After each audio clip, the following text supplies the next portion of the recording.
think it is wrong for our politicians to send Canadian troops to war without knowing why they're there and putting them in risk without really having the soldiers know what they're fighting for. I think that's happened in Bosnia, I think it's happened in Kosovo, and it's happening today in Macedonia.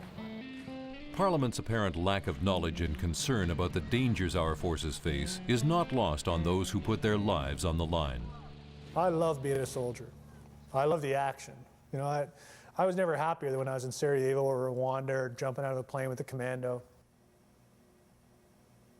But if you're a soldier, what you've basically done is you've gone to the country and you said, I'm willing to offer my life for the country.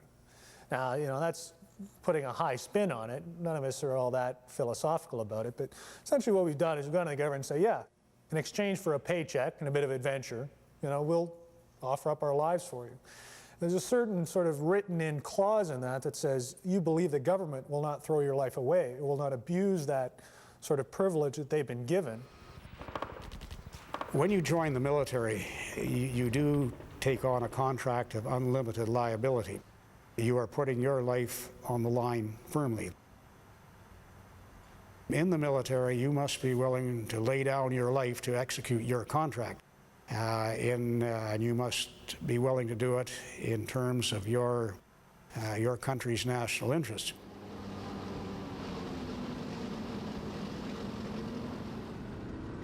My contract is that I will go places, do horrible things, possibly die,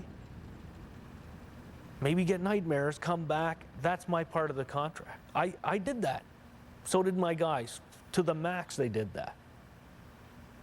The government's job is if any of us are hurt, sick, broke, shot, or whatever, your job's to look after us after we perform for you.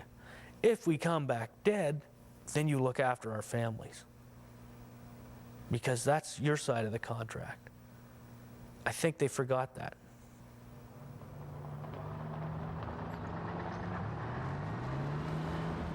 As soldiers, you know, we are expected to do a job, and we don't question that. We understand that there's danger attached to that you know, there's time away from our families. Our family understands that. You know, that there's, you know, that we may get hurt or maybe even lose our life. We understand that. This idea of the social contract between an army and its people is very, very real. Now, what does this mean for the average soldier who joins the Canadian Army? I would think from his government, he wants to be supported as an army. He wants to be fully supported, not only by the government, but by the people. You sent me to Bosnia in a fully operational theater. It wasn't a peacekeeping mission, it was a full war. You sent me over there, equipment that really didn't protect us. Guys were killed because of the equipment they were using over there. Then I come back, and you treat me like a piece of shit, is what you did.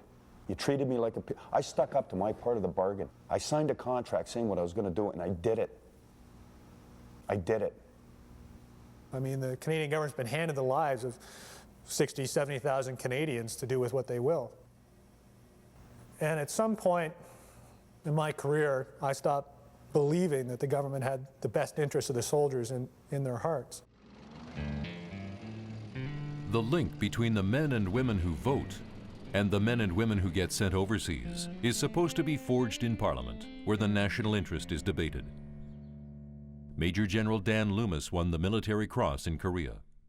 When I was a platoon commander in Korea, when I'm sending people out, your sons and daughters, on the midnight patrol, I want to make sure I have the backing of the Canadian people, because I know some of them aren't going to come back to live to the next day. And the way I get that is through Parliament. One of the problems with this, I believe, is we've adopted or fallen into this approach where the government has committed Canadian troops all over the world in the guise of peacekeeping, and they've never been responsible to the Canadian people. They've never been responsible to the Canadian Parliament. But over the years, we got in this business of deploying peacekeeping forces by order in council or by cabinet decision, that they will go over and there will be no parliamentary debate called. There'll be no debate within the Canadian public at large. Generally, I would say that the linkages between the military and society are weak and weakening. Sandy Cotton is a former officer who lectures on leadership and organizational behavior at Queen's University. In the 50s and 60s, the great majority of parliamentarians had been in the military. They understood its culture. They understood how it worked. They were empathetic and sympathetic to it. Not the case today. It's not the case today.